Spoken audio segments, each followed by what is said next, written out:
Which brings us to Hurricane Fran in 1996. This is an example many of you have heard, but I added it back in because of events in Texas.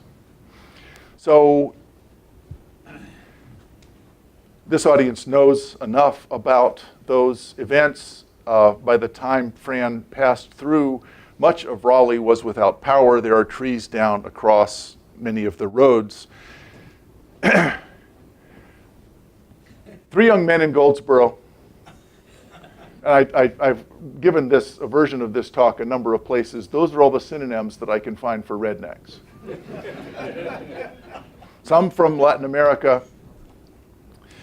So these young men who lived in Goldsboro, the storm's path had been predicted to pass through Goldsboro, and so there were a lot of prepositioned supplies there. There's ice, things that were needed in Raleigh, and so what they decided was that they would rent refrigerator trucks and buy a lot of ice at $1.50 a bag and take it to Raleigh.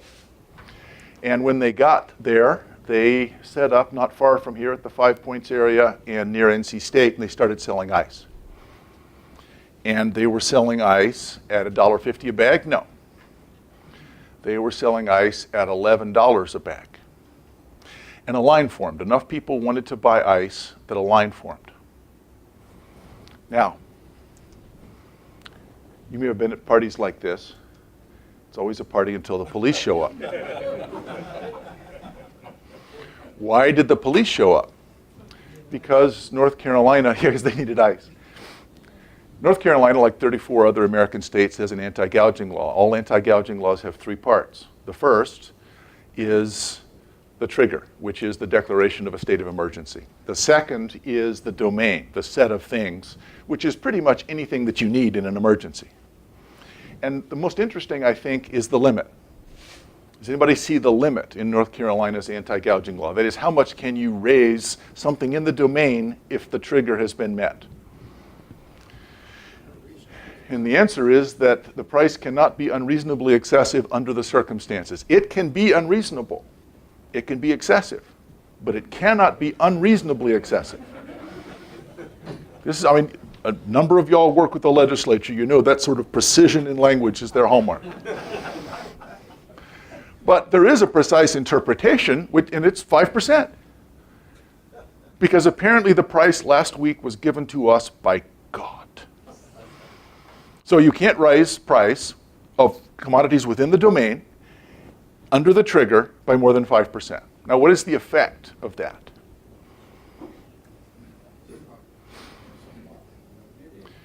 Go back to Goldsboro.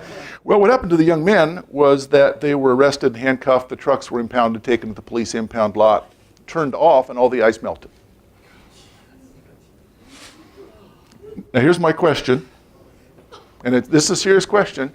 If you were standing in line, what would you have done? Told the police to stop. Yeah, but you're, Got like $11. sweetie, you're special. Less special people would not have that reaction. They're more like my German friend. What did they do? They clapped. Yeah. They went without ice, just like my German friend went without a sandwich and beer. What happened, though, was that bad people were punished because their stupid lizard brains cannot overcome this notion that this ice had been brought from somewhere else. The ice had been brought from somewhere else because the high price signaled that it was more valuable in Raleigh than it was in Goldsboro. Now, I don't mean in any way to demean Raleigh's finest, but I doubt that the police needed a calculator to know that $11 was more than 5% more than $1.50. But if you take that price seriously, the 5% is not enough to induce anybody to buy ice in Goldsboro and bring it to Raleigh. So they clapped.